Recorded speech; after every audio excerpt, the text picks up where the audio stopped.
কিডনির পাথরে আপনার চরম ক্ষতি করতে পারে কিনা অথবা স্থায়ী ক্ষতি হতে পারে কিনা? অবশ্যই হতে পারে। আমরা বারবার বলেছি যে কিডনির মুখ যদি বন্ধ হয়ে যায় পাথরি রোগ দিয়ে, তাহলে ওই কিডনি পুরোপুরি বিকল হয়ে যেতে পারে। মানে AKI থেকে শুরু করে CKD, মানে পুরো কিডনিটা নষ্ট হয়ে যেতে পারে, যেটাকে আমরা বলি অবস্ট্রাকটিভ ইউরোপ্যাথি। একটা কিডনি হলো। এখন যদি ধরেন আপনার একটাই কিডনি ছিল আর একটা কিডনি অকেজো অবস্থায় ছিল, তাহলে তো দেহটাই অকেজো হয়ে গেল, তখন হয়ে গেল CKD।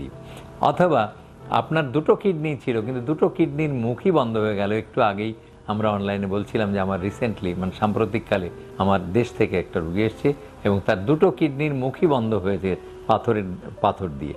মানে দুটো মূত্রবাহী নালী বন্ধ হয়ে গেছে ছোট ছোট পাথর দিয়ে, কিডনির পাথর দিয়ে। দেখেন কাজটা ছিল কত সহজ, ছোট ছোট পাথর, কিন্তু মূত্রবাহী নালী ব্লক করে দিয়েছে। সেটা সময়ে চিকিৎসা করা হয়নি, তার এখন ডায়ালাইসিস চলছে।